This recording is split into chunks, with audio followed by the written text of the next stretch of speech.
Sucks. All right, I think we're live, and I always do this every time I do a live stream. I'm like, I don't know if we're live, but I believe we're live, which is cool. We can check on YouTube. Yeah, looks like we're good. Hello, everybody. I'll wait a few minutes for people to show up and get interrogated. Dave, you're right. It really does look like I am in some bunker in the CIA office. Unfortunately, the office that I would do it in, that's like a little bit better lit. You can hear my work, so I kind of have to do it where I can, and this is it. So this is what you get. But yes, we are here to discuss a little show called Ted Lasso. It is an Apple TV Plus show, and I'm assuming that if you have joined, you probably are here to discuss Ted Lasso and the season finale. Joining me are Coach Dave Hendricks from Scene Invaders. Hello. You were on with me for the Succession wrap-up. Dan, I don't know. Do you watch Succession, Dan? No, but I watched your recap for the finale because I had to know. Unprofessional. Dan, what are we doing here? Right? I had to know, so right. I watched your video, so now I know. I'm sorry. I don't care if you watch it. Just let the ads run. I am Pat. I'm the voice behind like 99% of the recaps. Dan's actually done probably the rest of them. I think he has done the rest of them. And those two guys have a podcast called Scene Invaders. Really good listen. Go check it out. I usually try to get somebody on because talking to myself sucks. But if you have comment or a question or anything, just feel free to to go and ask some questions and whatnot, and we will answer them as is. But all right, so. First of all, I guess we'll start out with the obvious one. Were you satisfied with the ending? We're like a minute into this. Let me type in the heavy spoilers. Were you happy with the ending of Ted Lasso? Coach Gad. Absolutely. I mean, absolutely. To me, it tied up a lot of loose ends. It subverted expectations and pitfalls that I thought it could possibly fall into. I blubbered like an idiot, mainly due to the use of the Cat Stevens song Father and Son. Ironically, Dan and I just were talking about that song on the podcast and how it makes me cry. But, I mean, you add it to the end of Ted Lasso, and I'm just a blubbering idiot. Yeah. So I was a little bit worried here about midway through the season, but then I thought it picked up. And yes, I was very satisfied by the end. I did get movie allergies towards the end of it as well. And it's just the one thing that sucks is I have to watch Man City win again. It's just like even in a fake TV show, they still got to win and throw it in my face. So besides that, yeah, I loved it. My heart bleeds for you and you're Liverpool. What, didn't you guys win the Champions League like 2 years ago? 2019. Yeah, can never take away from you. All right. I'm the same way as you guys. Love the ending. Danny, you brought up something that was interesting though about you were kind of on it halfway through, and I was probably right there with you. But I feel like they wrapped up Ted Lasso about as well as they could have. In terms of just every character. I mean, some of it was a little lazy. Like you kind of saw Nate coming back. I thought that was a little rushed, but no. See, I thought he got the. He's the assistant kit man. I mean, okay, so that part I did like, but it was pretty clear by the end next season. By the end, yeah. See, they didn't have him sitting next to the named coach. Yeah, but I mean, he's right there with Beard and Roy in the room. Yeah. And they're using his play. Come on, like let's be real here. Like he's the assistant head coach. Well, I don't know. I mean, if anyone out there wants to discuss it, tell me what you think. That's what I assumed. I think he's back as coach. I'll put I think I can put a poll in this thing. I think they allow me to do that. I'll tell you what though, I thought he was going to be the head coach. And I was kind of surprised by Roy. I was as well. That's what I thought he was going to go. But I mean, I assumed it was going to be Roy. I thought it was going to be Nate when leading up in pretty much the entire series, the season. I was like, all right, like Nate's going to eventually make his way back. He's really not built for being Rupert's puppet. But when they had Roy do the press conference and he shined, I was like, oh, all right, Roy's going to end up being the coach at the end of it. Because it was it was pretty obvious I thought from episode 1 what was going to happen. Right. And part of that is you knew that this was going to be the last season at the very least for Jason Sudeikis. Right. So the season starts out and you've got Henry leaving and he's all emotional. It's like, all right, I can see where this is going. Who's going to replace him? Nate seemed like the logical choice. But as soon as they had Roy, they kind of forced him in there. And not only that, they had Roy do that initial press conference that Rebecca's asking. Mm-hmm. And then the next episode, or like the second to last episode, he's up there again with Sam and Jamie. And that seemed like it wasn't a demand. That seemed like it was like, all right, yeah, I'll do it. So it is funny when they were doing the People's Court for the fines, and they fined Nate. I think it was like whatever your pounds to American is, but they ended up finding him $6,500, which I thought was a little much for an assistant kitman. So I ran the numbers. Do you know how much kitmen make? No idea. 50K. So they make between 50 and 120K for depending on what level the team is at. Wow. Okay. So you figure Premier League, you're going to be making about probably close to 70, but they just got promoted the other season. So right. However, I guess like with the lowest league, they can make as low as 25,000, but the lowest leagues they're probably doing it for free too. Yeah. Like the Wrexhams are. You're probably paying to be the kit man at Wrexham.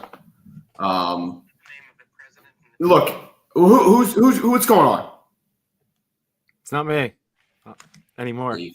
I'm muted. It was freaking Dave. All right, so I think one of the big things with this season though was overall, how did you enjoy it? And Danny, you brought up earlier that you were kind of, I don't remember exactly the word you used, but you were kind of like on it towards the end. But yeah, why was that? Because I was kind of the same way. To be honest, around the middle there, it did kind of like some parts felt a little preachy. Like I know they always try to have good vibes and stuff like that, but I felt like some episodes were just like, all right, like come on, let's get back to the point of the show here. And it was just it took me out a little bit, but then it came right back. It was like a 2-episode thing. It was like a 1.5 to 2-episode thing, and then it came right back. And then, I was super happy with the ending, man. I mean, it sucks that it's over. It absolutely sucks that it's over. Do you think it's over? Yeah, probably. Because and there's been a lot made about this because Jason Sudeikis has basically said like, we're done. But the other characters, or I should say the other actors, kind of left the door open for coming back. So because of that, I don't know if it's done, but I don't know how compelling it is after the final episode. Like, where do they go from here? What adversary are they going to face? Like, in season 1, it was beautiful because there wasn't really an adversary. It was more of just a question of, does Ted actually get fired or not? The adversary was kind of Rebecca. In season 2, obviously, it became Nate.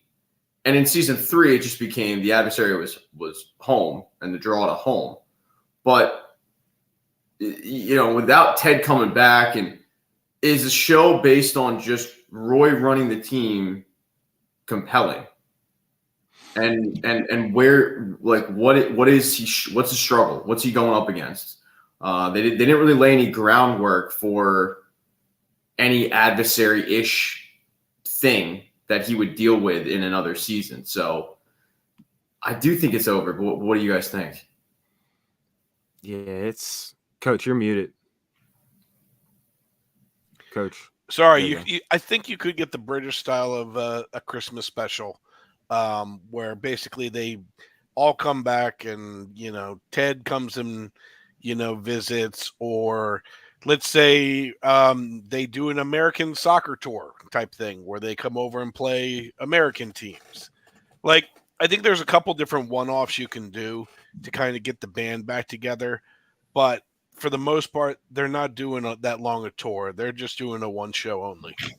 Yeah, well, all right. So I hate the Bad News Bears idea you just threw out of like, let's just go to America and play friendlies. And I just, the only other place they can go at this point is to contend for a championship again and win the Champions League and as a team. But other than that, I mean, all the characters, their arcs kind of wrapped up. Like Sam's playing for Nigeria and Jamie's the best player in the league and he's become the ultimate team guy. And like they've all reached their peak. There's no other character. Colin's making out with dudes on the field. Like what new character could they? So that's why I lean towards a lot's going to be made of whether they could do it or not. And my fear is Apple does do it, and Apple forces a season 4, and they rename it instead of Ted Lasso. They rename it Roy Kent, and Roy's now the main character. But I think it's going to suck. It would suck. I think so too. Yeah, but yeah, I think those guys have a little more clout over at Apple. I mean, arguably, without Ted Lasso, we don't get Shrinking. So I mean, I think those guys do have a little bit of clout over there. One of the things I really liked was they subverted the chatter online of, well, Ted and Rebecca are going to get together. Because at the beginning of the last episode, I had like an oh crap moment where like I had to go back and check the ending of the previous one. Yeah, right. Where basically it looked like they had a huge sleepover at Rebecca's. Yep. And I'm glad that they kind of called out the fans. Ironically, nobody's arc finished with a definitive relationship. I like that. I like the fact that like you didn't know where Keely was, who she was picking. You got the sense that, at least I got the sense that she was with Roy, but she's friendly-ish with both guys. Right. But nothing was official. And I was a PR person. Yeah, and I love the way that she handled that. These guys come over. All right, you choose. Like they're giving her an ultimatum. She's like, oh, like how nice of you. Because as a viewer, I'm sitting there watching it, going, oh, that's nice. I'm literally repeating what she's saying, and then she said it, for a minute later, and then she kicked him out. So, and I like the fact that they didn't have this cheesy romantic moment of her at the crossroads. It was more realistic because I'm pretty sure that if me and Danny have battled amongst each other for years trying to court various women. And normally it ends in a fist fight where we would go over and demand to know who she picks, and she picks neither. So I thought it was a very realistic approach of how they did. But you're right, no character.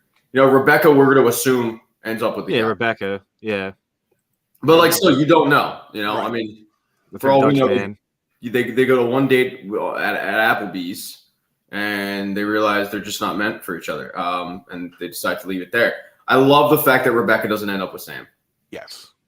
Like, nothing against that relationship, but I just felt like that would have been the lazy approach. However, did you get the very sly joke of her potential new boyfriend, what he is?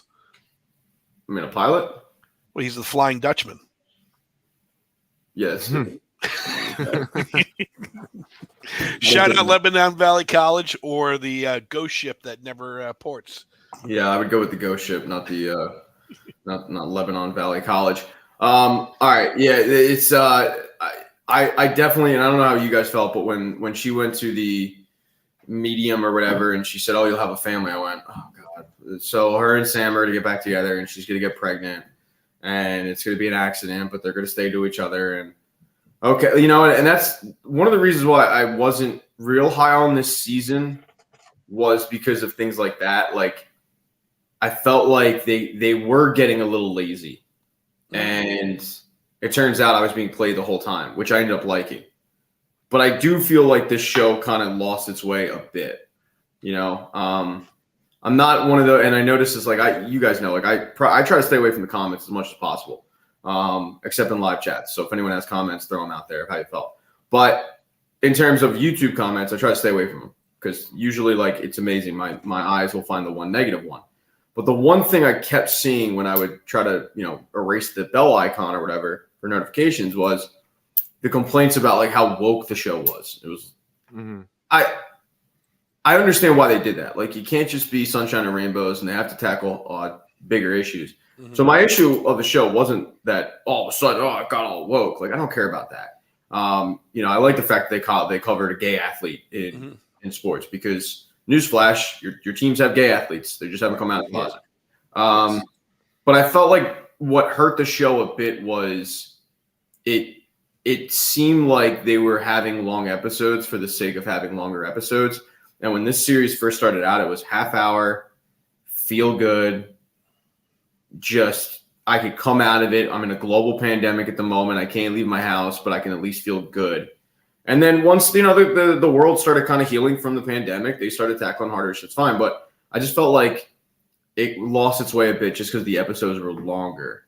Right. Did you guys sense that at all?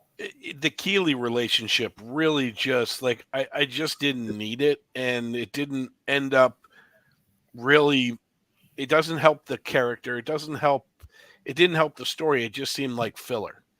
Yeah. The Keeley relationship with Jack was pointless. Right.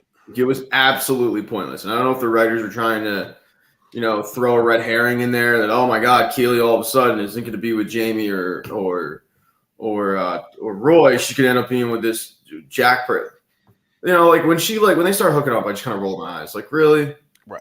This isn't like an anti-LGBTQ thing, because I love the fact that like Trent and Colin had that moment together. Mm-hmm. But it was more of just like this is lazy. You having her meet this person who's basically, for all intents and purposes, her boss, and now they're hooking up. And shocker, in 2 episodes, it falls apart. Right. Like, I guess you could say, well, it led to the video surfacing, which led to a fractured relationship a little bit with Roy, and then it gets brought up. But like, they could have done that a different way. Mm-hmm. The character of Jack was just absolutely friggin' pointless. And this is a show that I don't feel like had a lot of pointless characters, but that character there was no need for her. Yeah, I agree. That was bad. But I can shine light on one positive I really enjoyed, and it's a small detail. So in the finale, when they're playing the game, and Ted's wife and kid are with the boyfriend, the doctor, or whoever he is. Fucking Jake Jacobson. Yeah. And he's making those comments like, oh, they did him dirty. Like the typical asshole comments. And I love those. Dude, that happened to me once when I was watching the game. Someone was talking like that. I went to the other side of the bar. And it's just like, there are people like that. And I thought it was really funny how they exploited that just for like a couple minutes. Mm-hmm. It was just, I liked it. No, I liked it too, because it showed ignorance, first of all. And I put in my my recap for that episode, his Yelp reviews must suck because as a therapist, he can't even read a fucking room. He can't. It's like, dude, I'm not saying you got to be into it, but to make the stupid comments, like, the son's clearly into it, and even Michelle. Right. That was one thing I did like about the show is I didn't get the sense that Ted and Michelle at the end were together. But I got a sense that it was more just about Ted being close to Henry and being able to coach him. Yeah. And the fact that like he doesn't get back together with but Dave, as you said, like, we don't know, because there was no relationship that was definitive at the end of the series. The only definitive relationship was Colin's. Yeah, that's pretty much it. Yeah, Colin and the dude that Rebecca dated in season 2 for a hot minute. Congratulations to him. And we know that Danny Rojas brings 2 dates to a wedding. Dude, what a power move, by the way. So you brought up the wedding. I had a little bit of an issue that, and really is one of my few complaints with this the ending, that Ted wasn't at the wedding. Yeah, right. Me too. Yeah. Now, I did see people say that the wedding was a dream. I don't think it was a dream. Me either. Well, how about we got Coach Beard's name? Willis. Without a bad pun or a bad joke of what you're talking about. Yeah. Yeah, I didn't even think about that. That was impressive. I love the fact that how he got off the plane. Yes. That's genius. I love the fact that he didn't just follow Ted, because I really like the moment where he goes over to Nate's house and he's breaking down how his he whole and Ted backstory. met. Yeah. Like up until this point, that dude had been the ultimate mystery wrapped in an enigma. And I think as a viewer, we were all cool with it. It was like, Yeah, that's that weird dude we don't really know anything about. He's always reading books and, he knows random people and it's pretty clear he takes ayahuasca, but whatever, he's harmless. But to hear the whole backstory, and then I love the fact that he said, I stole a loaf of meth. Yeah. right. Via Les Mis. Yeah. Yeah, that's one of the best lines. But it gave you a little bit of insight. And when Ted's going through showing the video of Nate hiding and stuff, you're like, all right, Beard feels bad. And then he tells that story. It's like, no, he doesn't just feel bad. He realizes that he was in this very similar spot. Right. And Ted let him go. And of course, Ted's great at that kind of thing. So he sets it up and he doesn't tell Beard he has to go over and forgive him, but he just plants the seed and leaves and lets it grow. So, look, this was one of the best television shows. I think that it is the best show that Apple's put out. But in terms of having 3 seasons, I think it really crushed it. I do like season 1 and 2 better than season 3. The Zava character was fun while it lasted, I guess. I know. I missed him. I liked him. I mean, you can definitely tell that they did not know what they had after season 1 in terms of like the explosion. Popularity. Yeah. And quickly a season 2 had to be put together, and then even quicker a season 3. Like the fact that we got this out of basically rushing around. It's the old about musicians is they got 20 years to put together their first album and then 6 months to put together the second album. Yeah. That's impressive what they did with these 3 seasons. Yeah, it is. I mean, when in terms of looking at how this is the first, and you're right, like the first season I think was the sleeper hit of the pandemic. I remember watching episode 1, and I watched it about the time when it came out, and I'm talking like episode 1, week 1. I was like, all right, I got nothing to do, and then it became my ritual of coming home from work on a Friday and watching a half-hour episode of Ted Lasso before I take my nap because I'm a little boy, and it was like something I genuinely looked forward to. Like I loved it because it was just such a rare show where me and Dave the other night were recapping Succession, and Succession's an incredible show, but all the characters on Succession were, the absolute worst. And in season 1, the only character you really disliked was Jamie because he was an egomaniac, but it wasn't like he was a bad person. He just didn't know any better. Right. He was just a douchebag. So, season 1 was great. Season 2, I like season 2, but I think they set it up for, like the way that season 2 ended with Nate coaching West Ham. I was so hyped for season 3. Yeah, me too. I know that they had this thing with Nate, and it's he's trying to pull off this tough guy act, but in reality, he's craving approval and all that. I just would have liked him to stay at West Ham, and I thought that was one part of the show that was very, very ridiculous. That this dude walks away, quits his dream job to be a waiter, and then he becomes a kit man at the end. Like I thought that was just dumb. Right. And maybe it's because I'm like too close to it working in sports, but I'm like, that would never happen. Like he's under contract at West Ham. Okay, he quit, fired. They would have to have permission to hire him. Like that's really inside baseball stuff. Well, just in general sports, it's like when you're promoting from a kit man to coach is tough. It's a guy that a player kind of orders around to now a position where a player is ordered around. So it's hard enough to go from kit man to coach and be believable, but then to go from coach to kit man to coach is even sillier. Yeah. I just felt like what they should have done was they should have had more reason of why he quit than simply Rupert inviting him out and wanting him to cheat on his girlfriend that he hooked up with 7 minutes ago. Right. It should have been more combative. It should have been more because look, he was a horrible character in terms of he was a piece of shit. But Rupert treated him really well. Like, he's buying him cars. He paid him a whole lot of money to coach the team. The team was really good. He was inviting him to like exclusive clubs. Rupert was a good boss. He gave him advice. But basically, Nate quitting had to do with Rupert blowing off a quasi Diamond Dogs initial meeting and him trying to get him to go party with 2 models. Like, I don't know. Like, that for me, that's not enough to make me go like, all right, I'll quit. Maybe I'll think about it, but I'm not doing it next minute. Like, I thought that was just dumb. And they really villained him up at the end there too, trying to hurt Jamie Tart, and then he pushes the coach. Yeah. Wait, I missed the Jamie Tart. Oh, you're talking like at ordering the coach. Go after him. Yeah, sweep the leg was almost sweep the leg. Yeah, that it was. And he's clearly going through it in that moment, and about to lose his second Premier League club, which is adorable.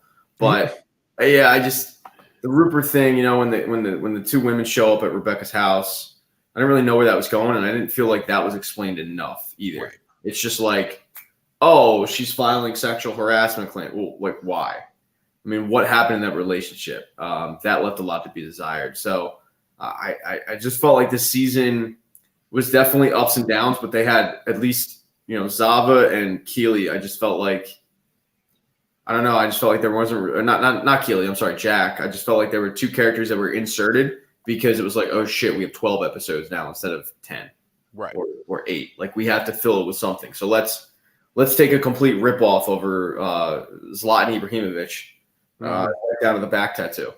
Yeah, I thought he could have developed into a really good character, but it's kind of like the Jack storyline where they could have had Jamie become the best player in the league without Zava. Right. Zava was colorful in character just like Zlatan is, but did you really need him to progress the storyline? I don't know. He was fun for, I guess, an episode, but that's an example of, I feel like they only introduced him because it was like, shit, we have 12 episodes.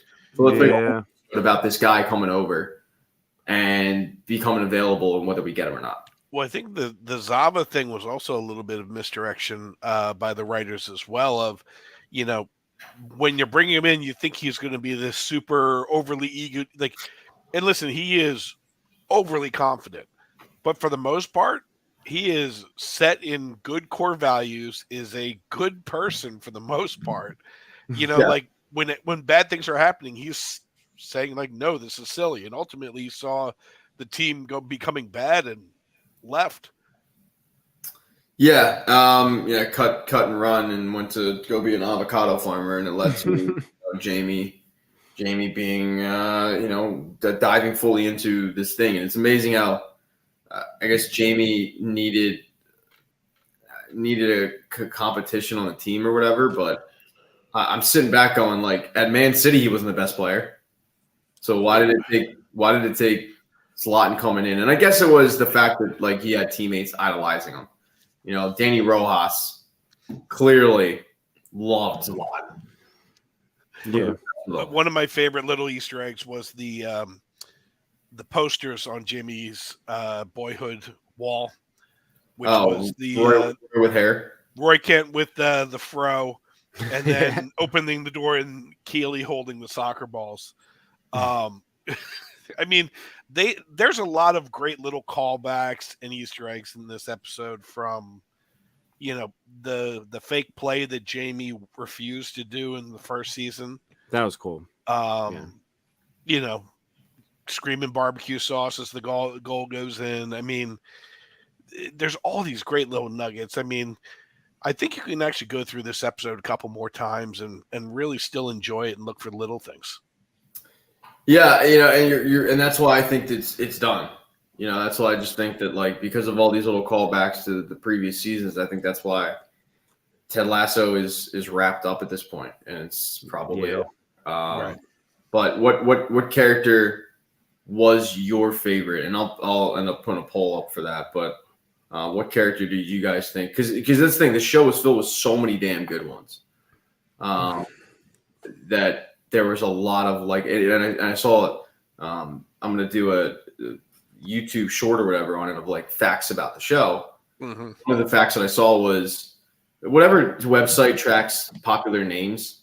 they noticed that the names Roy, Keely, Jamie, and then Richmond, which poor kids were named Richmond, but they all rose. Right. 2020. Wow. No way. Yeah. Like, who the hell's naming your kid Richmond? That's just dumb. But, whatever. But there were so many likable characters that who's looking back at it, who do you think was your favorite? That's so tough. I'd say. Yeah, and I feel like before you answer, I feel like depending on the day that you ask me, I'm probably going to have a different answer. Me too. And that I think is the sign of a really, really good show. Not that like a Game of Thrones isn't a great show. And a Game of Thrones I think is kind of apt because Game of Thrones also had the character that you hated becoming a character that you loved by the end. I.e., and then ironically they were both named Jamie. But with Game of Thrones, like my favorite character from day one was Arya. Didn't change. But this show was just like you're sitting back watching like shit, I like all these guys. I think the biggest thing that I enjoyed is actually what came outside of the show. And that was kind of the popularity of Hannah Waddington. And then like kind of everybody like doing deep dives on her as an actress. And it's like, originally it was, that's the Shame lady from Game of Thrones. And then, she's this huge, Tony Award winning actress on stage. And kind of like her celebrity outside of it was fun to watch, where she's suddenly at awards galas and hosting things and just making the best of just being, a reemerging star. So you pick her? So you would go her? Yeah, I'd go. I would definitely go Rebecca. Okay.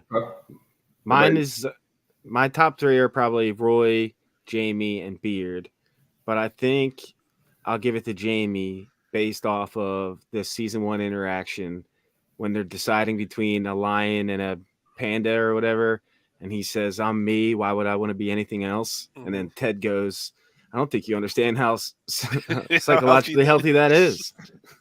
So good, dude. I think it's like the first episode that had me dying. So yeah, Jamie. Jamie was an adorable level of dumb. He wasn't dumb enough where you're annoyed by it, but in that situation, it's like he's not the smartest guy in the world. And let me tell you, I've worked with some dumb people, and when you're uber dumb, like it's just annoying after a while. And you just sit back and you're like, how are you this? How are you just like this brain dead? So Jamie's a good answer. I think Jamie's probably going to be pretty popular with viewers. Oh man, I lean towards Roy because I feel like my personality type is more Roy. I've always joked with my coworkers that I probably am that clip from Family Guy of like, man, Kenneth's a real badass. Oh yeah, well that badass just donated half his paycheck to orphans. Right. Like, I'm not the friendliest guy in the world, but probably I'd like to think I have like a decent heart. But Roy, I think in a large, example of this, he's got this rough exterior that everybody knows, and it's endearing because we know who he is behind interviews and playing soccer and all that. But the scene where Rebecca is out with her boyfriend and she's clearly wanting Keely to give this approval rating because it's the first guy she's kind of dated since Rupert, and she really wants to like him. And it takes Roy Kent of all people to be like, "How dare you? He's fine, but like, what the hell's wrong with you? Like, don't settle for fine. You're better than fine." And like, he could have easily just shut up, right? But it's like he just gets visibly annoyed by the fact that Rebecca is settling for this. I mean, Jamoke, like this loser, who's fine. But when you're Rebecca, you shouldn't be settling for fine. He was right in that sense. So I would lean towards Roy being my favorite. But man, like Ted's up there. Like Ted's arc isn't, I don't think, talked about enough because he was just, he's and the show's named after him, so of course. But Right. I really think he grew. Like the whole therapy thing in season 2 with Dr. Sharon, which by the way, don't think we got enough Dr. Sharon in this season. But the whole therapy thing with him, I've literally made that exact claim of like, you guys don't care. Like, why would I go to therapy? No point of it. Like, these people don't care about me. So when she said what she said about, well, you coach football, like, do you not care about your players because you're getting paid for it? Like, that was a eureka moment for me. I was like, whoa, light bulb got turned on. Not that I'm going to therapy, but like, it made a little more sense to me of like, oh, okay, maybe they do care. Because I was always one of those ignorant dickheads who looked at therapy like, I'm going to go for 60 minutes, and the whole time the guy's going to be counting the moments till he goes, all right, our time's up for today. Right. So I had a very similar approach to Ted. And, season 3 opens up with him FaceTiming her for therapy sessions. Like, the guy grew. I mean, he heads to London hoping to kind of getting a distraction from his marriage ending, and then ultimately realizing by the end of it that he might not be able to get back his wife, but he'll be able to spend time with his son, which is the most important thing. Well, I think this overall series was huge for psychology and basically how people see themselves and mental problems. They took on a lot of the toxic masculinity stuff. I mean, it's really impressive what the lengths of how deep they went on a number of things. Yeah, the toxic masculinity, they definitely tackled that and then some, which is something that I thought I liked. I appreciated. But that was one thing that I know bugged a lot of people. There's a lot of the locker room talk and boys will be boys. And no, I mean, I have coached teams, and there's been plenty of locker room talk that I've been like, are you out of your mind? Like, no, there's ways to shut down these silliness. Listed examples that will get you in trouble and canceled. Yeah. Years. Let's hear it. Well, Let's hear it. I mean, I coach teenage boys, so I mean, there's plenty of times where they're talking inappropriate about females, and you come in and you're just like, whoa, whoa, whoa, and you kind of have to smack them down a little bit. Like, no, that's not how you talk about a human being. That's not how you treat a human being. But that's, I mean, the way that they handled the whole sex tape thing was actually kind of impressive. How they dealt with different views at the same time as well. This is the right way. Agreed. Yeah, I couldn't have said it better. I mean, the fact that you had guys that were like rushing to their phones to watch it, right, and then you had other guys that were like, "Well, I'm messed up," and then they go from like Isaac saying we shouldn't be watching it at all to then it's just messed up that this even happened to, I mean, clearly you've got, like, did I like the fact that Isaac demanded they all delete everything? No, I didn't care for that. But yeah, I thought that was just dumb. That was the way to get to the next red herring that they were going after. Yeah. Could they have done that differently? Probably. I mean, if Colin's being so, I don't want to say lazy, but if he's not careful, I guess, for lack of a better term, about hiding his sexuality, that Trent Krim walks by and notices it in an alley, like, right, there probably was an avenue where Isaac ends up, I don't know, coming over and knocking on his door, whatever it was, right? But that's an example of like the writers trying to have fun while also cover a serious topic. I thought that interaction was hilarious to me, of them just playing football and him answering like, what about showers? What are you doing? Like the questions of how he handles his day to day, I thought was absolutely hysterical. But at the same time, he was a caring friend trying to understand his friend. Yeah, I was legitimately disappointed in the character of Isaac when that episode started. Mm. And he's being a dick to him. And I'm like, really? Like, come on, man. It's 2023. Yeah. Matter. And then at the end of it, when he's like, can't believe you didn't tell me. I was like, thank God. All right. Like, he's just upset that he wasn't in on it.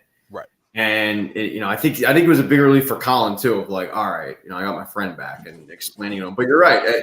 You're sitting down, you're asking all the questions that, let's be real, like, we probably would be asking, too. Like, an uneducated person in that lifestyle would be like, okay, well, what about this? What about this? What about this? Yeah. That was a nice scene. It was definitely a nice scene. Yeah, that, and then the fact that, like, the whole team, he comes out. I like the fact that he just stands up and says, I have something to say, and they don't show him saying it.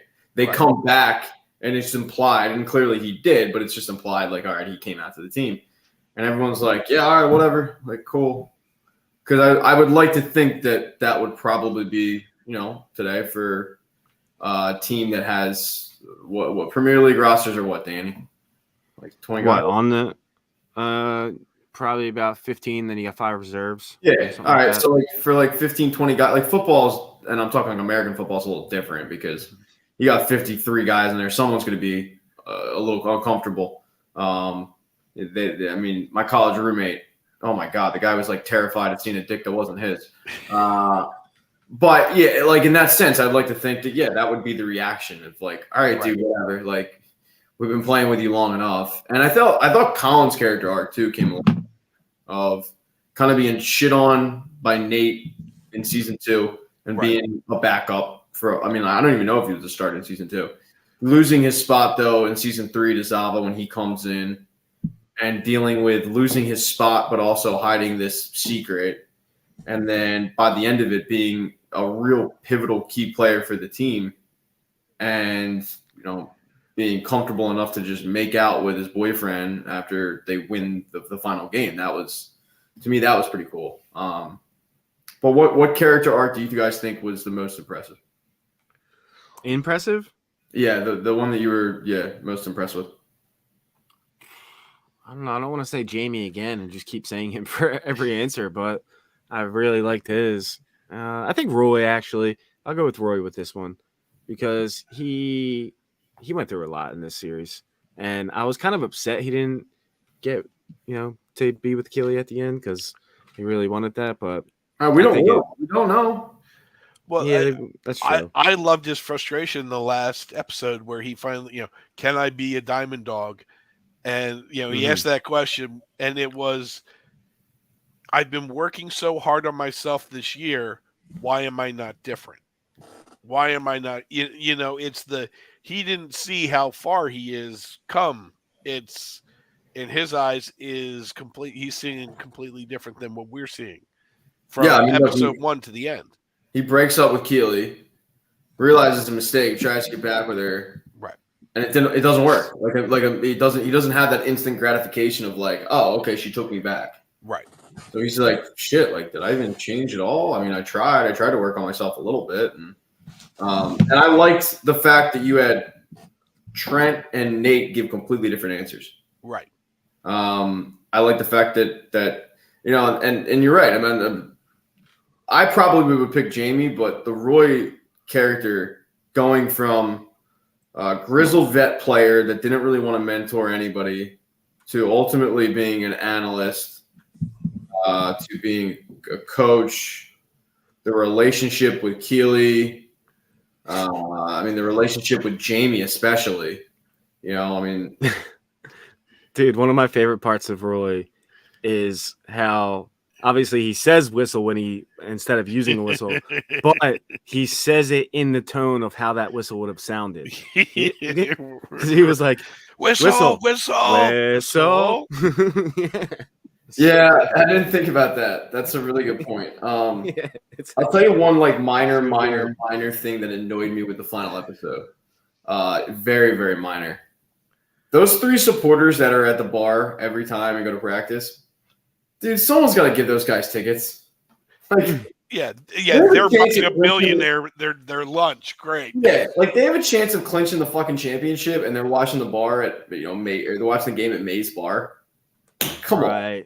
I really liked how they covered the impact of a team losing on a city. Because Danny, I know you've been over to Liverpool, so you've seen how small, when you hear like a Liverpool or you hear like a Luton Town or, it's not all Manchester. It's not all like this giant cities. I mean, some of these are legitimately like small towns that their entire economy really is the team.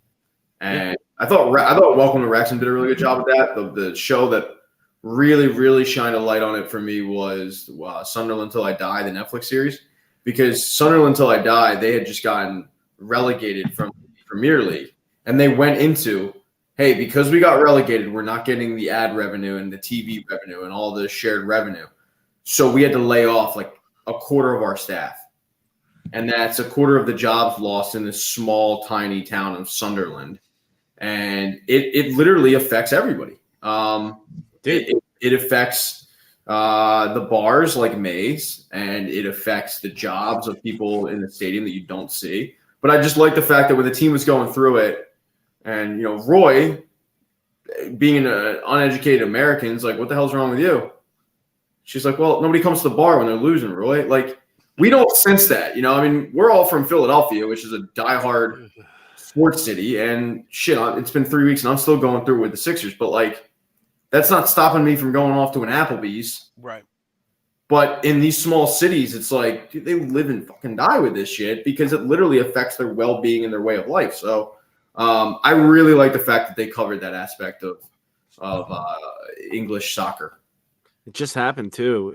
In 2016, Leicester City won the Premier League, and they literally a couple weeks ago just got relegated to the championship. It's crazy. They had Champions League money, 6 years ago? Yeah. 7 years ago? And now they're in the championship. Yeah, my Leeds team got relegated. Yes, they did. Poor Brendan Aronson. Yeah. One of the things this season I enjoyed was we heard Roy Kent laugh for the first time, and he sounds like Sylvester the Cat. It was during the Red String Dick episode. Dude, that whole training thing was hilarious. But his laugh is like it was the funniest thing. As I think it was when Jamie had almost an accident. Like, there's Roy just laughing. All right, so Divine and Hale with Donna Clifford said that her favorite character was Keely, or his favorite character was Keely. And I asked why. I'm waiting for a response because I was just curious. But I really, really like Keely's character. I mean, it starts out as an influencer who, it's basically just a model / influencer. And when the series started, I don't know about you guys, but I was like, all right, like this is going to be some ditzy Kardashian type. No, like not at all. You got a very, well-to-do, intelligent, has a great heart, wants the best for everybody character that had a lot of layers to her.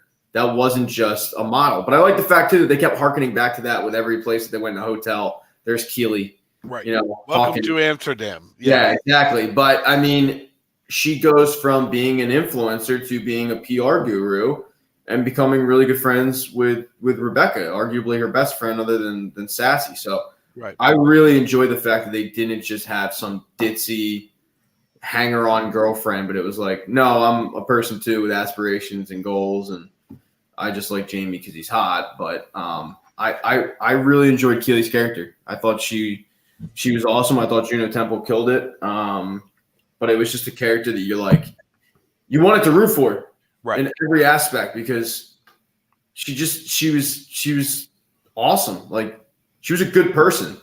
And even towards the end, when she has two idiots show up at her door and demand that she pick, she's like, all right, get the hell out of here. Like, I don't need you. Right. But at the same time, she is friendly enough to still talk to him. Vince, my guy, thank you so much for the donation. We all appreciate it. It's my guy Vince right there, and he loves Keely as well. So, and I love that Vince made donations because that feeds my family. Kids are expensive, guys, not cheap. So yeah, but Keely, I mean, like, what were your takes on her at the beginning of the show, and what was your take on her towards the end? And I'm sure probably similar was to mine. At the beginning, I almost had her kind of like a female Ted, where it was, she was kind of swimming above a level that it didn't seem like she necessarily belonged, that's full of negativity, and she was just a happy person. And like it would seem like she had these miserable people around her, and they were feeding and off her happiness. And then I think just like Ted, we kind of got to break through the shiny exterior, and they kind of opened her up to be a real person instead of the poster on the wall that she was kind of in the first couple episodes. Yeah, that's you always give these like deep like you're always able to realize like, oh, she's not just a poster on the wall. And I'm just sitting there going like, cool, man, soccer balls covering up boobs. I like that. All right, Danny, what was your take on Keely? I really like Keely. In the beginning, I wasn't too sure what they were doing with her at all because it just seemed like she was just pointless. But then once they had the scene with her and Ted out to eat, ever since then, I've been really big fan of her. So that was like episode 2. So I wasn't sure about her for like 15 seconds. But yeah, she was a lot of fun. Yeah, and I thought that's one thing that Ted Lasso did really well is your initial thought on a character was never accurate. And I think it, or at least for the most part, I think it did a really good job of kind of proving the age-old adage of like, don't judge a book by its cover.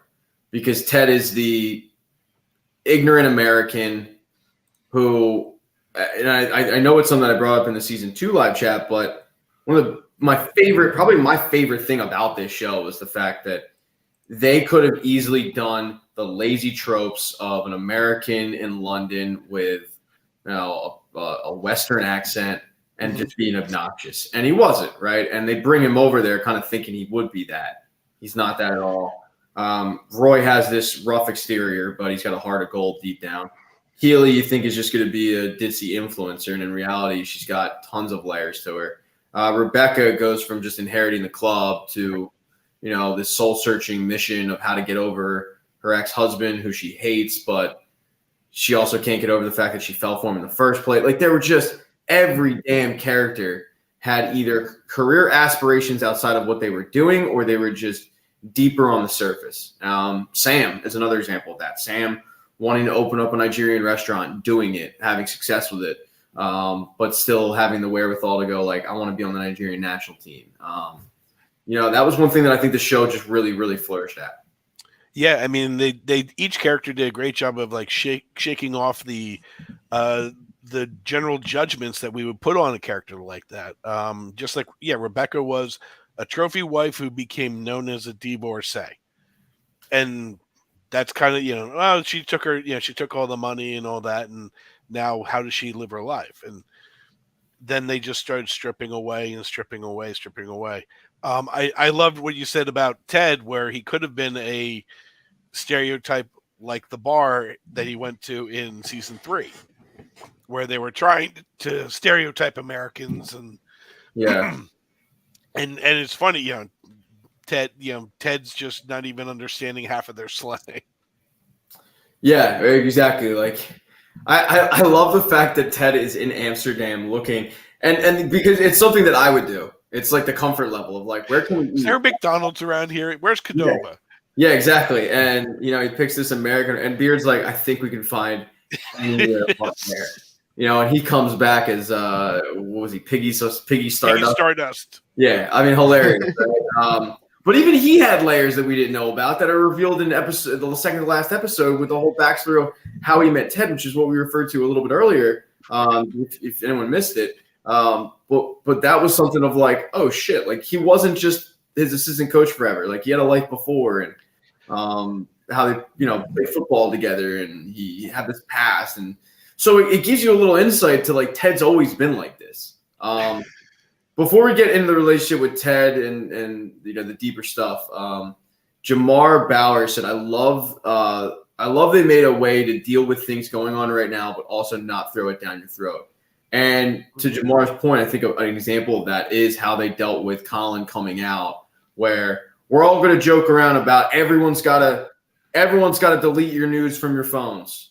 And he goes out to privately do it, and that's how they dealt with that. Now, I thought it was ridiculous in the moment, and maybe talking through with you guys has helped me realize why they did it. But they did do things like that a lot, where they would deal with a serious issue, but they would do so in a way that also dealt with a little bit of humor to it as well. An example of that probably also was how Isaac ends up coming over and they end up playing FIFA. But I also felt like the whole FIFA thing at the end of that episode was very apt to like what actually would happen. Two guys just kind of still hanging out, and then the questions come about of like, all right, who's the hottest teammate on the team? And Danny will tell you that it was me when we played together. Yeah, of course. But yeah, it wasn't like we're going to do a whole episode on how he's going to deal with coming out of the closet. Like they would touch on it, but then they would move on to another character, and then the next week they would touch on it a little bit more. And even like the episode in Amsterdam when he decides, hey guys, you guys do your own thing, and he goes out to a gay club, and then Trent Krim follows him in there. Like I love the way that whole thing was handled. I'm going to be honest, I'm an idiot. I didn't realize Trent was gay up to that point, but my God, were the signs very, very evident. So that's on me. But yeah, that is one, and that's kind of why I got annoyed with the people, to Jamar's point, the people that would like just jump in the mentions and be like, oh my God, they're dealing with this. It's so woke now. All right, man. Like they got to cover some serious topics, and I do want to touch on Margaret's comment in a second, but like Ted's therapy, which I do want to get into, was a very similar way where they had it with humor. Mm-hmm. Every therapy session he went into, he would start and be like, nope, and then walk out, and it was funny. But it led to the ultimate blow up with him and Sharon, and I thought that was a really good example of that. Margaret Thomas said, love Keely's arc. She started the series wanting to be seen as more Rebecca, saw more in her already. Was her constant support. Keely stayed true to herself. KJPR is worthy of Rebecca's business confidence. You know what I liked to Margaret's comment here was they didn't have Rebecca to judge Keely like I was probably judging her of like a ditzy influencer. Mm-hmm. And they also didn't pit two female leads against each other, which I think is a lazy thing that writers will do. It wasn't like this jealousy factor. It was like, oh, hey, you're here too. We're in this together. Let's be friends. What's it called? The Bechdel test that basically like a lot of movies don't pass. It's having two women talk for an extended period of time about something other than a man. And I thought actually, for a kind of a guy show to start with, it definitely evolved into an all audiences show. Where there was a number of moments where they had legitimate conversations that had nothing to do with guys. There was a lot of those, but like, a lot of the mother-daughter stuff with Rebecca was that way. So, I mean, for a kind of guy's show to do that is actually impressive. Bechdel test. I'm sorry. Yeah. I mean, I felt like this show and the writers did a really good job of handling friendship accurately. And I'm talking like you would have a stupid conversation, but then you would have a Diamond Dogs conversation. And you would have Keely and Rebecca talking about business, and then it would morph into like girl talk, mm-hmm. Or locker room talk for guys, whatever you want to call it. But I felt like they did it very accurately because it's not just coming in and immediately getting into, oh my God, guess who I went out with? And I also like the fact that you had episodes where, Rebecca is trying to get in touch with Keely and Keely's busy. Right. Like, she's just got shit going on. That's life. Like my best friend texted me 2 days ago. I just got back to him. I'm horrible with getting back to people. And I probably need to text him back because he texted me back. Anyway, not the point. Yeah, like, and you guys know, like, you'll text me and I'll get back to you like 6 hours later. Like, it's just, I'm not. So the fact that they dealt with friendship the way they did was it should be pretty simple because we all have friends, I'm assuming. Mm-hmm. But it's a thing that a lot of shows just suck at. I mean, listen, I am a coach. That is my moniker. The interactions of the coaches before games, after games, during games is hysterical to me. Because I mean, like I've had those same stupid conversations, or something would just go off the rails as we were trying to discuss it. There's nothing more than better than the after, game beer with an assistant coach. Which all those interactions with the after game Mountain Dew or apple juice after a rousing game. There's nothing better as a coach to have those moments to talk amongst your peers. All right, let's get into real quick Ted's serious storylines because I felt that look, I was one of those guys that when the show started, I did not like Jason Sudeikis. And part of it, admittedly, this is a personal flaw, okay? I'm looking at this dude date the hottest women in Hollywood, like how? Like I don't think he's funny. I think he's in funny things, but I never laugh because of him. So he was kind of like a better-looking version of Pete Davidson for me, although I do find Pete Davidson funny and stuff. But anyway, look, personal flaw. So I go in with this preconceived notion about Jason Sudeikis. But in the back of my head, though, I went, okay, but he can act, because if anyone has ever seen the movie Race, he plays Jesse Owens' coach in the movie Race, and he's phenomenal. Like the dude can really act. So I'm like, oh, all right, like the show led by Jason Sudeikis. I'll watch it because it's sports related, but maybe I'll like it. But maybe I'll like it despite the fact that it has Jason Sudeikis in it. But I felt like in season 2 and in season 3, this dude shined in terms of his acting ability. Season 1, he was the fun coach, but what I liked was it wasn't uber serious all the time, but it would come out in spurts where it would really take you back. And the relationship that he had with Dr. Sharon to start about being so resistant to therapy, and then opening up as to why. Right. And, obviously it also has to do with the death of his father, but his therapy and it's amazing because when he opened up to Dr. Sharon about how therapy didn't work for him and Michelle's relationship, he was completely unaware of the fact that Jake Jacobson, or whatever the hell his name was trying to be therapist was now his rival. Exactly, his ultimate rival. So, there's a guy, and I thought Sharon nailed it. Like, you deflect with humor every time. Like, be serious with me. And he wasn't comfortable doing it until finally he just explodes. And I thought this season's moment with that obviously was his relationship with his mom. And I mean, that to me, I'm sitting there like Leo pointing at the TV going like, that's me. Because I love my mom to death. But she shows up at work and I'm like, all right, Mom, let's hurry this up. Let's go. And everybody loves her. Like, everyone flocks. Oh, T-Dog. Because my mom's name's Terry, but I call her T-Dog because she hates it. And now it's like a thing where everybody at work is like, oh, T-Dog's here. And we start barking at her. Like, true story.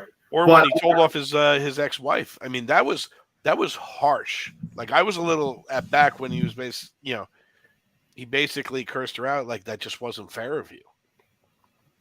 Yeah, and I like the fact that it wasn't really a back and forth. Yeah, it was. He laid it down, and then they just in silence, and then moved on. And he does it in the most Ted way. Like, he's not getting animated about it. He's like, look, I got to tell you how I feel. This isn't even about us. It's about Henry. But I'm hurt too. So I just need you to know. All right, I'll talk to you later. Like, that was, there wasn't cursing. There wasn't any of that. Like, I like the fact that you basically had one character do all the cursing, and that was Roy. Right. But, like, Ted rarely, he never got angry at any moment in terms, like, at the players, really. Right.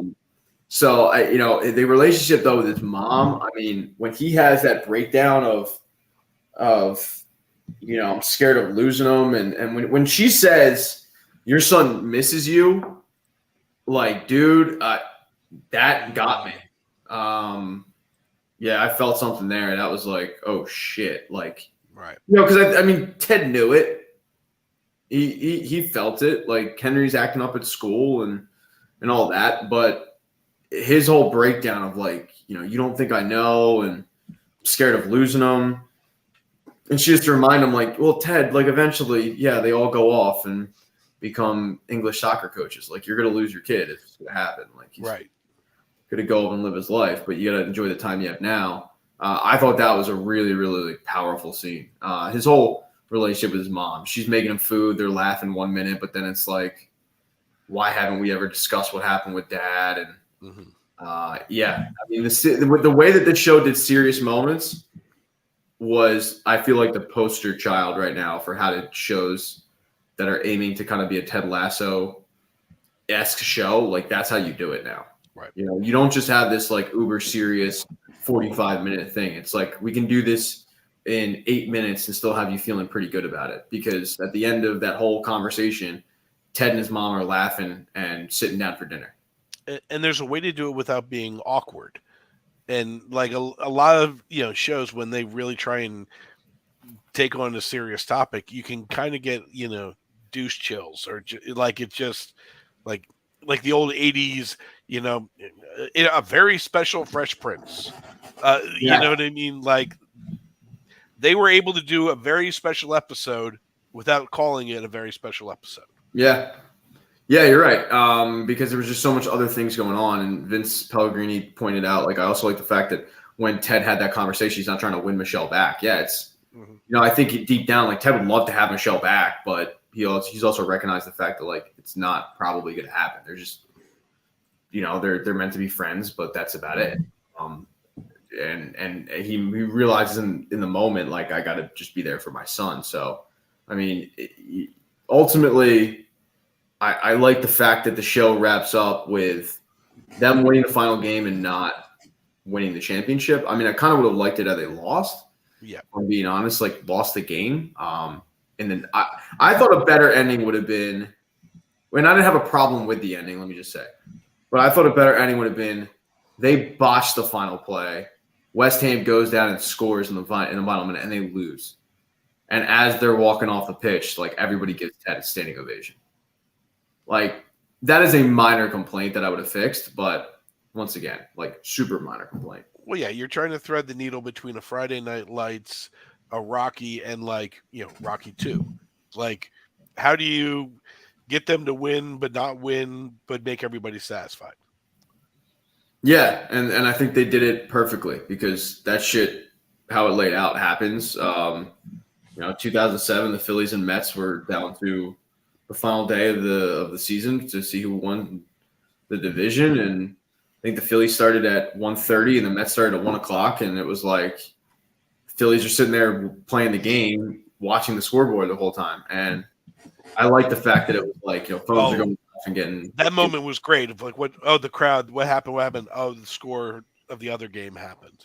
Yeah, because if you're not a sports fan, let me tell you, like, when it comes down to it, dude, that shit is real. Like, scoreboard watching, that is a definite. So, were there any characters that you guys did not like? And I'm not talking Rupert-ish, but you just were annoyed by. I don't think so. I liked everyone. I don't think I have any complaints there. Yeah, like, even Barbara, she was fine. Barbara, I'll tell you, Barbara grew on me with the comment of she's in a complete juicy sweatsuit, that you would have seen on J-Lo circa 2004. And she said, I like to wear things that are factual. Like, I bought the line, but it was like, that to me was hilarious. Didn't like her at first, but yeah, she grew on me. All right, you like everybody, kumbaya bullshit. Keely's PR assistant that she had to let go was a little grating on me. I forgot to say Jack. Jack was stupid. Well, yeah. Wait, Keely's PR assistant. Which one? Oh my God, dude! I totally forgot about her. Yeah, what was her name? She sucked. Yeah. I'm trying to look it up right now because I understood her purpose, was to make Keely grow, but at the same time, it was, I don't know, it just reminded me of the super obnoxious popular girl in high school that just thinks she's more popular than what she is, or someone who thinks that they're better than they are. Well, and I think for her, I think it was important though they put her in there because to me, that's what I thought I was going to be getting from Keely episode 1. Right. The obnoxious and the fact that those two were friends, it showed you that probably Keely at one point was like that, but she had grown. Right. Shandy. Was it Shandy? Shandy, yeah. Yeah, Shandy. Shandy, yeah. Yeah, Vince But with that. That scene was great at the end with the guy she was with getting hit in the face with the ball and how he was celebrating like crazy. I was like, I would be doing the same thing. That was a really funny scene.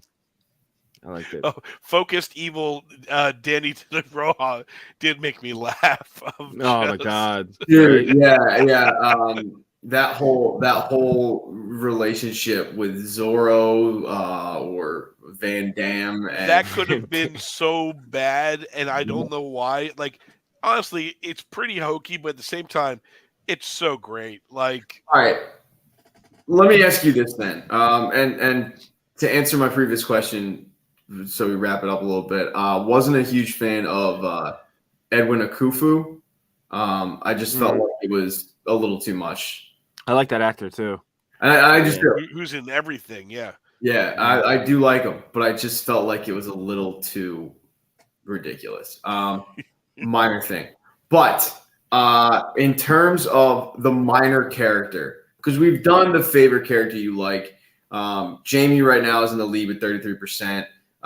Keely, Roy, and Ted are tied with 22%.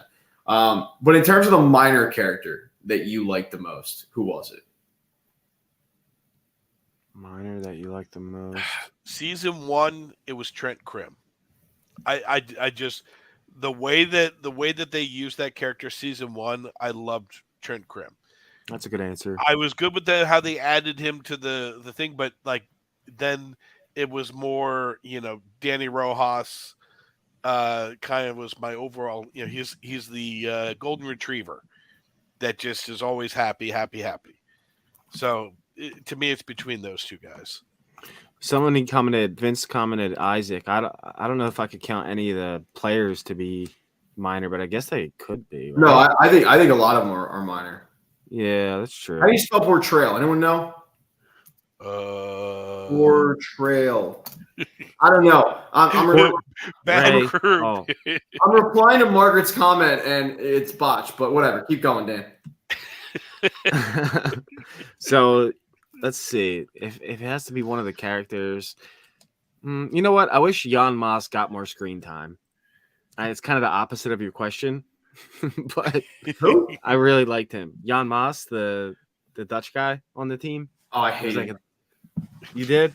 Mm-hmm. I thought he was funny. I thought he was very Dutch. Yeah, I found him very annoying. And I felt like a teammate. It was well written because of the fact that like I was supposed to find him annoying. I felt like, he would say the things that were like, dude, shut up. I love Danny Rojas, and it wasn't just a football is life thing.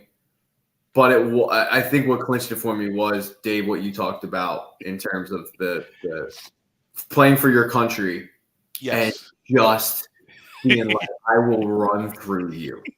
You're not teammates, we are enemies. And the poor stewardess had to pick up the Doritos after he. I thought the same thing. I was like, you better clean those up, man. If anyone out there has watched the documentary on the Redeem Team, the Team USA basketball, it's on Netflix. Kobe Bryant, who played for the Lakers, one of the all-time. Runs through, yep. I know exactly. Yes. Ran through his best friend, Pau Gasol, and told all of his teammates, like, I'm running through that. I think his exact words were, I'm running through that motherfucker. Yep. And people were like, you ain't running through your best friend, dude. And he's like, watch me. But he wanted to set a tone. And so the whole act of like Danny, if anyone out there was like, oh, that would never happen. No, that does happen. Yep. Like that legitimately does happen. It's and the thing, there were so many great characters. Trent was working in media. There are a lot more Trents than really. Yeah, there are a lot more guys that take themselves a little too seriously. But not with that hair, man. I've never seen a writer with that good of hair. All right. If we want to get into some locker room talk here, guys, because it's just me, you, and that's it. We've all seen the pictures. We've seen the press conferences, and the sports writers is not an attractive bunch. So yeah. That's a guy that has. I said it so you didn't have to, Pat. As a guy that has my press pass in my car right now. Thanks, bud. Yeah, just because it's just me, you two, Margaret and Vince here. All right, just us girls. I would love to know how that guy did the hair. Would love to. All right, 'cause I got a full head of lettuce here, and it's just, how does he do it? What's the secret? Like, Trent, talk to me, man. Like that. Yeah, the dude had just a flowing wave. It was something to watch. Yeah, it was like a horse mane, like just amazing. I love the fact that at the end of season 2, he goes, hey, I'm leaving. And at that point, he developed a friendship with Ted, which does happen in real life. Writers who love to tell you that they're unbiased will usually develop a friendship with a player on the team or a coach on the team, whether or not that bias seeps in to their writing style, up for debate. But usually it happens. Trent obviously had a little more, and when the series started in season 1, he had a little more of that Trent Krim edge that he had when he wrote that Jamie article way back when. He comes around to Ted, end of season 2, he's like, hey, I'm leaving. I don't know what I'm going to do next. I liked the fact that they found a way to incorporate him and keep him there and keep him around. And I thought the way they did it was genius. Like, that shit does happen of coaches following around, or writers following around a coach for an entire year, writing a book about it. Like, shit sells. So I like the fact that he came back. Don't know if I was a huge fan of him just like immediately being integrated to the Diamond Dogs, but that's like such a minor complaint. But I liked him and Roy's relationship, reaching ahead in the shower, and one of the rare times where Ted had to get serious when he pulls Roy in the shower. Is like, yo, this shit ain't working. Like, go fix it. It's ruining team chemistry. You deal with whatever it is, and then you find out the bad blood that Roy had with Trent. Yeah, it's true. Mm-hmm. Yeah, it's sad, man. I'm just realizing this is it. Sucks. I wish they did a movie. I'd say no movie. We say it every time a series wraps up, and then the movie comes out. It sucks. It sucks. You're right. And I don't think the Entourage movie sucked, but a lot of people did. But if people went into movies about shows realizing you're not getting 8 to 12 hours, you're getting an hour and a half, you're getting a very long one episode, I think people would be more inclined to enjoy it. But that's why it goes back to, and for everybody watching right now, if you want to write in the chat, because we started off the show with a question. And Kawan Collender said, this sucks. Season sucks. Season sucks. I don't want to sell. Yeah, I'm sorry that you're not happy with what you're watching. We'll try to do better in the next 12 minutes. But I appreciate the feedback. Did you like the ending? And is this the ending? And to me, I'm interested in everybody. Yeah, I think it is. I don't think if they had a movie come out, I don't know what the premise is, right? They wrapped up everything and they did so. I think in a really good way. Now, Kawan says that the season sucked, and I know a lot of people that are kind of right there because they were expecting this feel-good show, and then it started tackling some more serious topics. I like the fact they tackled more serious topics, and they did so in a comedic sense, but Kawan doesn't, and I know a lot of people are like him. But I think that the way that they wrapped up the show as a whole, I think it closed the door on just about everything, It gave closure. It didn't have Danny. Who's the guy that I hate? The writer that Damon Lindelof. It didn't have Damon Lindelof ending of like, who's the coach? Where's Ted? Like, Damon Lindelof would have had a field day with that last episode, where we wouldn't have sitting there being like, nothing's answered. You wouldn't have even known if Richmond won the game. It would have ended in the 90th minute right before they ran the play. That's my Damon Lindelof complaint. But yeah, I think this is absolutely it. I don't think we're getting any more, and I'm happy with that. I saw an interview with Jason Sudeikis, and he basically said, like, I kind of hope that at the end people will go like, all right, like that was cool. It was a good ride, because we've seen shows that needed to end, and I didn't want this show to get to that point. And I'm gonna be honest, like 5-6 episodes in, I was saying that. I'm like, oh fuck, they screwed it up, man. This show needs to end. Vince, I like what Vince is saying here. Is that the teaser that they run with? Man, Vince, I totally forgot about that. Yeah, the Richmond girls team. I mean, they would probably show both. Yeah, I guess probably show. I guess that would be it. Yeah, I guess that's the way they do it. And yeah, you do that as your show, and then every now and then you come back to the boys team, and the guys that you got easy now guest stars coming from the other side to coming off the spinoff. Yeah, man, I didn't even consider that, but the girls team, I guess, would be it. Yeah, that's how you would do it. Just want to highlight some comments here. I don't think he meant to say that. I haven't tracked up. That was like the first comment that I've ever seen from this person. This sucks. I have a comment from them on my last video. Is it a nice one? They typed a comment and then another comment under it, so I think they weren't finished typing. Typing. Hey, we're just being that's what happened on mine. That's what happened on my channel. Smash that thumbs down button. So Margaret says no to movie.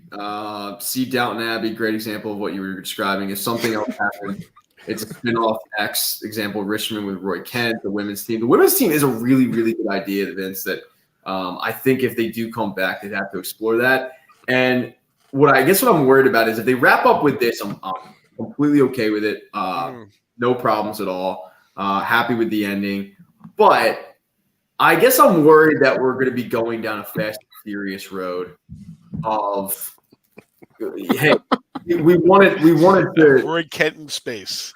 Yeah, like we wanted to wrap this up, but it just made $1 billion, so let's come back. And we wanted to have a send off with Paul Walker and Vin Diesel going this way, and everything's great. And oh wait, but this made $3 billion, so we're coming back and we'll do deep fakes. And full transparency, like I actually shockingly liked the last Fast and the Furious movie, but me too. Yeah, but like we all know they're gonna come back. Like it's good, they're gonna come back because it made a ton of money.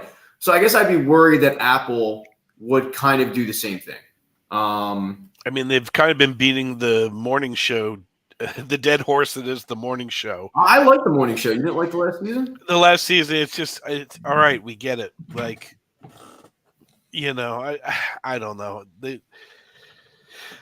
I'm fine with them trying to develop more properties. But I guess my fear would be if they don't successfully develop. Do they go back to the well? Do they simply go and go, all right, we need to hit what can get people to subscribe? Ted Lasso spinoff. Right. And it might suck. Now, I've actually really enjoyed a lot of what Apple's put out. A lot of the stuff that I've watched on Apple and recap, like I really, really enjoyed. But I would be a little concerned about that because I don't want to taint the 3 seasons of Ted Lasso that I really enjoyed. Right. And as I said, like this season was probably my least favorite, but that doesn't take away from the ride that we had. That I think was perfectly wrapped up. Ariana Duran said, if they made a spinoff, would it have the same magic as the series, especially with the writer's strike? Yeah, they definitely couldn't do it right now with the writer's strike. And I think that's a big tidal wave of coming that's going to hit, especially the 3 of us and what we do. But pretty hard. We're about to see Lorenzo Lamas hosting Celebrity Apprentice. That's what we're about to do. Celebrity bike racing or something. It's going to get bad. Yeah, we'll figure something out. Not looking forward to that. Vince Pellegrini says he loves Silo. Yeah, I'm currently recapping that now. Although there's another show that I have to recap that. And Dan is currently trying to. You're going to be doing a What Just Happened for Silo starting in a couple of weeks, right? Starting tomorrow, yeah. Starting tomorrow. So you can watch that on Scene Invaders YouTube channel, which is very good. So Margaret said, reason I mentioned Roy ties to his final cue for the Diamond Dogs, and I'm about to sneeze, so let me mute my mic before I do that, and somebody else take the wheel because. What part was he talking about? Roy Kent with Diamond Dogs at the end? All I heard was Diamond I had Dogs. one of those moments where like you have to sneeze, and then it just the moment's gone. So Margaret said, reason I mentioned Roy ties to his final question for the Diamond Dogs. Read, can do people change? Still feeling stuck with where he is. There's room for that journey. Should be own thing, different from Ted Lasso. So, yeah, what Margaret I think is saying there is like if they do a spinoff and Roy is the leader of the spinoff, it's got to be his own kind of thing. And I don't think they would call it Ted Lasso still. Like it would be Roy Kent.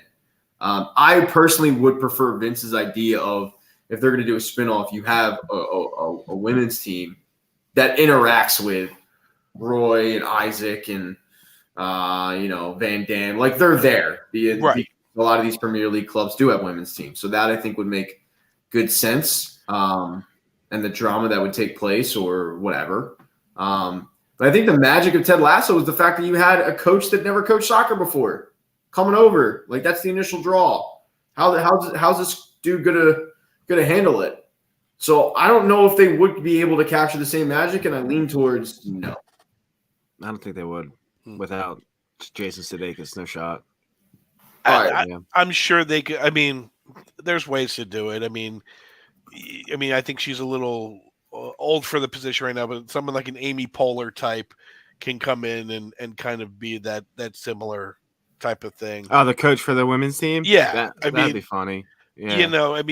I think there's ways to do that they could do well, but I mean, ultimately, I think they subverted the whole thing with the American, fish out of water story into a, this guy comes in and his energy is so infectious that everybody else, takes to him type of thing. Yeah. And Vince said that, it should be called what Trent Crimm's book was called, The Richmond Way. That would be interesting if they did decide to do that. Mm-hmm. And I'd have no problem with that. I just, the large part I feel like of a possible spinoff would be who is coaching the women's team.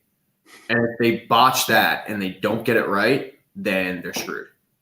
Right. And now I think the focus is going to be not looked at as, man, Ted Lasso wrapped up really well. It's going to be a lot of the negative stuff that we heard regarding this entire season. Because I don't know about you guys, but there was a lot of negativity regarding this season until really like the last two episodes. A lot of people were down on it. A lot of people were ready to leave, ready for it to be over. I mean, it felt like the writers were kind of just trying to fill time with some of the episodes. And we talked about that a little earlier with 12 episodes compared to 10 hour episodes compared to a half-hour episodes. It felt like some of the things were dragged out. But, overall, like you'd have to hit that perfect character. And that perfect character has to be the coach. If they mess that up, then they're screwed. So, I wonder always this, because they don't really release it. What are the numbers? How many people are watching? It's kind of something that we used to always kind of get with network stuff, but you don't really get with streaming. Every now and then Netflix will say this was the most streamed ever, but it's not like you could really trust it. Yeah, I mean, obviously, look, it's Apple's most popular show, and that's kind of why I'm worried that they will go back to the well. But overall, I think that they need to just let it be. Severance will save us for Apple. Have faith in Severance. If it ever comes Have faith out. in Severance. Yeah, Severance is going to be all right. Talk about a show that's ending sucked. You know, like the Severance finale? Hated. Oh, get out. I loved it. Hated it. I liked how it ended in terms of like the reveal, if you will. But in terms of like her just being like, all right, burning down the house. Like, dude, I thought that sucked. Yeah. I thought that Severance, I felt like was a show that they didn't know where the hell it was going. And they're like, shit, gotta wrap it up. And that's kind of what you hear now is as they're writing and delaying the next season of there seems to be it seems to have another lost factor of they don't know what they had. With Severance? Yeah. They're doing another season? Yeah, Yeah. it's Yeah. being put, but it's been pushed back, and there's kind of infighting and problems with the Oh, production. That's thought why I this said was it'll it. save us. Yeah. I thought this was it. I thought we were done with Severance. No, Nope. When the That's okay, true. all right, whatever. This isn't a Severance recap, guy, gentlemen. All right, want the Severance live chat? Go to the Severance live chat. Do your own damn thing on your own channel. All right. As we wrap up, I think it's important just to focus on the positivity that this show really created. I think with a lot of people, I think it came out at a time where the world needed a show like this that wasn't uber serious, that was just a half hour feel good show. And I think that we got it. And for that, I am really appreciative that Ted Lasso was created. Yeah, I agree with that. Well said. And then obviously, I think like a lot of the characters, Ted Lasso as a show grew in terms of the serious conversations they talked about with therapy, marriage, toxic masculinity, having a gay teammate, all that stuff. I felt like the show grew as characters grew. Whether the audience liked it or not, I know a lot of people didn't, but I personally liked it a whole lot. That they covered some more serious topics. but definitely they forced a viewing audience to grow as well. I mean, that internally, the questions I had asked myself after watching the first couple seasons, the first season was, it challenged me myself in watching this and how I had views on some things and, and how I saw the world. I mean, that's going to be the ultimate beauty is how much Ted Lasso has changed the public. I hope it's changed it for the better. I would think that it would be impossible to say otherwise. I mean, we've had a couple shows now completely wrap up. I mean, Succession wrapped up on Sunday. Ted Lasso wraps up on Wednesday. Oh, jeez, that whole debacle was fun. But and as Matt Abrams 96 said, we needed a Ted Lasso these days, and we did. Mm-hmm. Shows have gotten super serious, or like the comedies are kind of campy. Something me and Danny have talked about nowadays. It feels like comedy is dead because of cancel culture, and people get easily offended. But Ted Lasso perfectly had humor and comedy in a show where it was pretty tough to get offended. Yeah. Now, how do you make people laugh? That's not at their own thing. Like, you're not laughing at somebody; you're laughing with a lot of this Ted Lasso stuff. Yeah. And it's very, very difficult to do nowadays, but they managed to do it.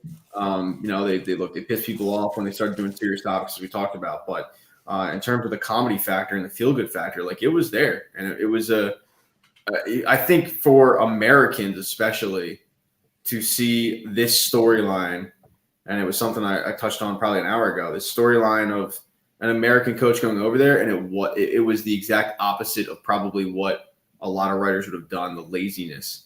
And it was just like, no, this guy is a good person. He wants the best for these guys. He's trying out there. He's admitting, by the way, this is something very, very rare in sports. He's admitting he doesn't know really what he's doing. Mm-hmm. That, I'll tell you right now, does not happen ever. No. Sports media. But it was just such a breath of fresh air at a time where, man, it was so doom and gloom in 2020, right? Like, the whole world shut down. We don't know what's going to happen. And we needed a show that was this. Because at the time that this came out, the number one movie on Netflix is Contagion. The number two movie on Netflix was Outbreak. Like, yeah, and I'm not even kidding with that. It really was. That was the number 1 and 2 movie. So Matt Abrams 97 crushed it. Yeah, we needed Ted Lasso these days. I think the thing now is going to be finding the next Ted Lasso. I really like Platonic on Apple TV. Rose Byrne and Seth Rogen. I think that show's very good. But the one thing I will close with, my wife hated Nate. Absolutely fucking hated him. What were your thoughts on Nate? Because that's a character that we haven't even touched on. I didn't mind him at all. I thought he had a nice arc, and he had a nice comeback at the end. I didn't mind Nate. I didn't love him. Didn't hate him. He would show up on screen, and she'd be like, he just ruined the episode for me. Wow. And I would have to be like, oh, by the way, this episode doesn't have much Nate in it. And she'd get like all excited. I think she hated the whole like trying to be tough, and I was like, well, that's a good look at a character though. Did I like the fact that I talked about like quit? No, but I probably would have liked it better had he not gotten Jade, because I like the fact that she was just so damn weird to him. Mm-hmm. But overall, yeah, and I felt like this season, the final season, was a lot about the dynamic of parents and their children, whether it be Ted and his mom, Ted and Henry, Jamie and his parents, mom and dad, and then you've got Nate and his dad. And when his dad was able to tell him that he was proud of him, like it was just like that's all he's ever wanted, was to hear that. And that was a moment that I thought was really important to the show and really, really enjoyed. To have that whole conversation with his dad, just saying like, look, man, I never knew how to deal with you. I mean, Nate's story ran almost parallel to Keely's, of when both characters were elevated, they were almost crippled with self-doubt. Whereas Nate, the Kit Man, was confident in what he did, but anything more he would be, almost ashamed to say. So when he was elevated to coach and stuff like that, he was always second guessing. And those insecurities came out in Nate lashing out and Keely almost internalizing it, where people had to come and basically tell Keely, like, no, you are good, and give her that little extra bump. So she could fire her friend, or, take the next step of actually doing the business. It was, Keely needed that help, and Nate just needed that help, but didn't get it because the people around him didn't see it. And that's even where Ted says, admits to it, of like, I didn't see it coming. Yeah, I mean, I think that the whole dynamic of like Ted and the relationship of just forgiveness, I thought was really, really nice. And Matt Abrams and I sister Jamie too. We went home to his mom for reassurance. Mm-hmm. I thought that was so impressive too. We hadn't, if we did, I don't remember it. We haven't heard about his mom ever. Am I wrong on that? Nope, not that. And see that Jamie did not come from this like fractured home that I think I assumed. Like I assumed up until this point that Jamie grew up with a dad that was an alcoholic, abusive, overbearing father that never showed him love at all. And it turns out that, yeah, his dad was all of that. But he also had this incredible supportive mother who was so incredibly proud of him, that had this stable house that Jamie actually grew up in. But it's the constant, like, I need my father's approval. Nate's searching through that since season 2, when we were introduced to his dad. And, it was clear by his dad just never being impressed by anything he did. And, he thinks he has that in Ted, but then he turns on Ted. He thinks he has it in Rupert. And then finally he gets it from his dad. And then the relationship with Ted and Henry. But I love the fact that we saw Jamie with his mom, and we realized, like, oh, this dude did come from like a super loving home.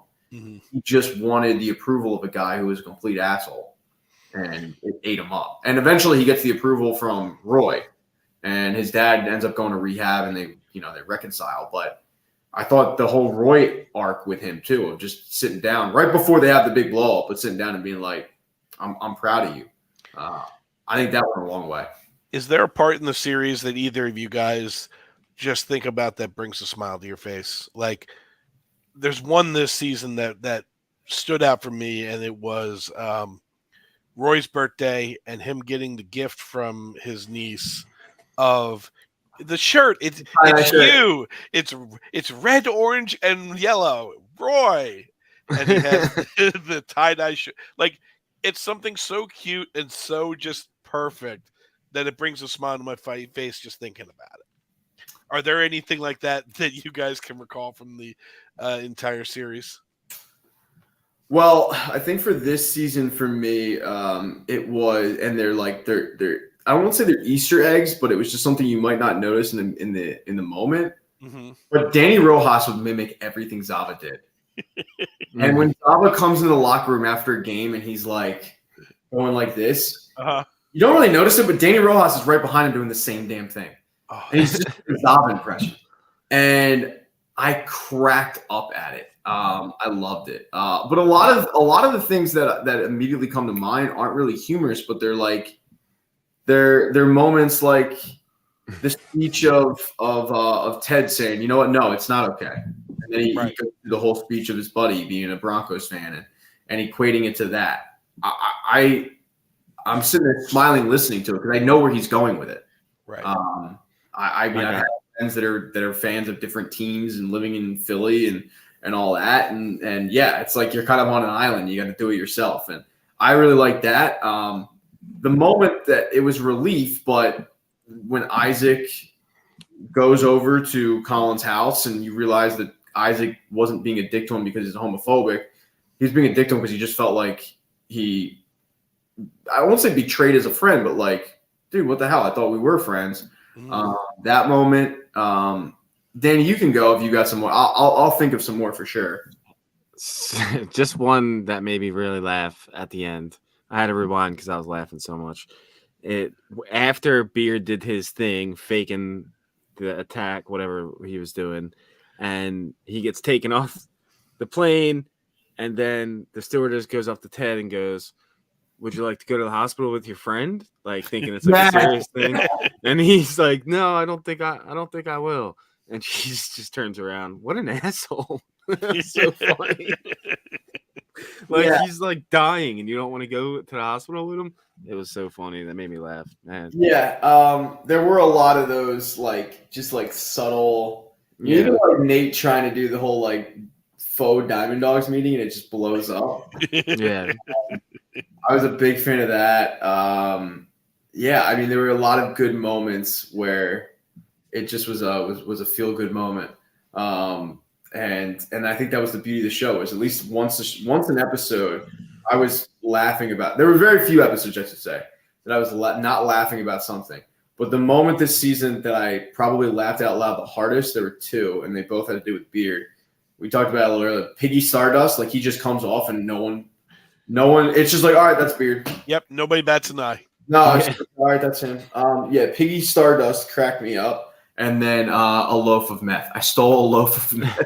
Yeah. And he says it's so deadpan because he hates the fact that he's there, but he's forgiving him because he's going to be the bigger person. Right. You're right, though, Dave. When you get a gift from a child that they made, and you're looking at it like, what? So, and it goes back to like the disappointment I had in Isaac for how he was treating Colin in that episode was the same that I had for Roy when he got pissed off and he threw the shirt. Right. And I'm sitting there watching drive away, and I'm like, motherfucker, you better come back and pick that shirt up. And then when he backed the car and picked it up, I was like, all right, that's right, because she worked hard on that. Right.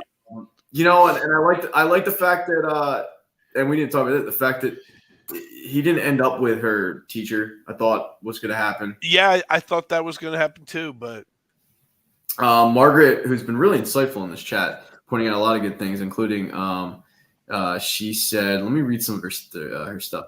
Margaret said, Nate's story actually very realistic, room for character to fall big time and deal with fallout, discover who they want to be versus the choices they've been making, fits into the Ted Lasso nods to the Wizard of Oz. This person's way smarter than me because I didn't notice any of that. So Margaret went further. So Ted is Dorothy, Lee's family back in Kansas. Jamie's the Scarecrow, get in touch with people's smarts. Roy's the Tin Man, tough exterior, love, keep driven. Nate is the Lion, finding courage and self-worth. Jesus, this is why I do these live chats, because I didn't even think of any of this. That's wild. Finally, she says, Roy's tie-dye shirt mimics the start of Yellow Brick Road. Henry wears Jamie's number on his soccer team. Nice nod to Jamie signing his jersey in earlier this season. Did notice that. I did. Margaret, you're not that smart because I'm on you, because I noticed that he was wearing Jamie's number as well. So I got one. So, holy shit, that was really deep. The whole Wizard of Oz thing. And this is the problem. Like, I'm an idiot. That's why I worry when I recap some of the stuff that I'm missing out on, like, key details.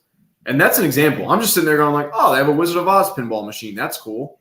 And Margaret connecting dots like Pepe Sylvia over here. Vince, the family with the baby was from the Beard episode from I think season 2, where I think he wanders into their house. Vincent asked who the pregnant couple or the people with the baby. Yeah, that was episode 9, I believe, of season 2. Oh, it was like Beard's episode. It was Beard's Yeah. episode, yeah. Yeah, I remember that. I would have liked to see them come back, but whatever. If there are any final questions, please throw them in the chat or just overall comments. And then we'll wrap up because I've kept these guys way past their bedtime and mine as well because some people have work tomorrow. Overall, though, guys, I know we started out the show with it, but are you happy with the ending of Ted Lasso? Overall thoughts on how it went down, seasons, anything else? Loved it. I love hopefully the future influence that it brings to other writers and directors. And when I say writers, support the writers. Yeah. And I know that like it's I know it's well known at this point, but the fact that Roy Kent, Brett Goldstein was a writer for the show, hired to be a writer, and then they couldn't find anyone to play Roy Kent, and he submitted a tape is like baffling to me. That's wild. I didn't know that actually. Yeah, I'm planning on doing more YouTube shorts of just like facts about shows and movies and stuff. So I was doing, and I had heard this because Brett Goldstein hosts a podcast called It's like Films Before You Die. Yeah, really good. Films to be buried with. Yes, and he's hosted it for a while, and he mentioned how he basically was like kind of embarrassed about it, but he gave the writers a tape and was like, "Here, try this out," and ended up working. Vince, I really appreciate awesome your donation, man. I do. You're a real one. Always been like a day one supporter of the channel. And then Ariana Duran saying, "Love the channel. Thanks for all the hard work. Really appreciate that as well because I can tell you right now, a lot of people don't like listening to my voice, including me. So the fact that you do, I appreciate it." Danny, what were your great takeaways and stuff? Oh, I mean, I loved it. I'm happy we got it. Sad it's over, but at least they didn't stretch it out too long where you were not excited for Ted Lasso anymore. Yeah, I definitely was worried we were gonna get like a Shameless type.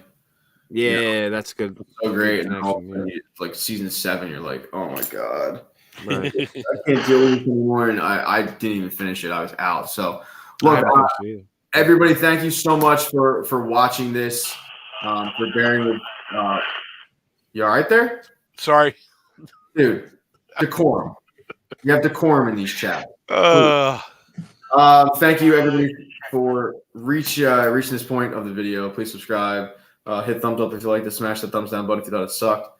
No, I'm just so used to saying that that I'm not quite sure how to wrap it up. But no, I appreciate everyone watching.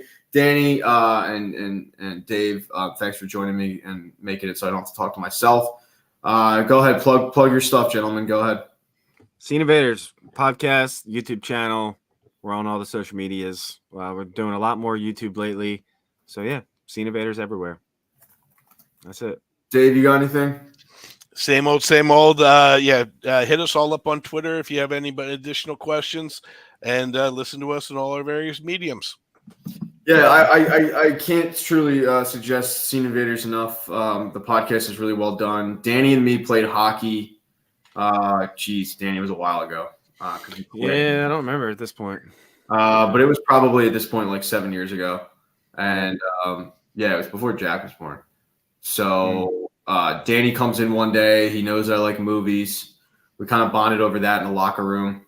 And Danny's like, "Oh, hey, I got a podcast. You should listen to it." And I'm like, "I'm not listening to this podcast. Like, it's going to suck.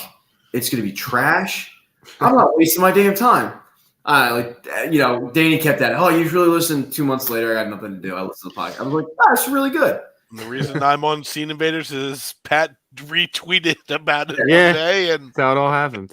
So it is, Danny. It's a labor of love for you. It's really well done. So it's on all podcast platforms, and you do a really good job with the YouTube channel and whatnot. And then you guys got away with that. So this recaps channel for me is, as you probably figured out, it's just recaps for the most part. You rarely get my opinion on things. It's one of the reasons why we do live chats. But on Scene Invaders, you get kind of a nuanced look at everything in terms of movies and TV shows and whatnot. So they do a really good job of that. So definitely go give those guys a follow. But thank you, everybody, truly for watching. The donations, Vince, I truly appreciate it because I like to think that I didn't get up on that pole and twerk for free. So you throwing dead presidents at me, I love it.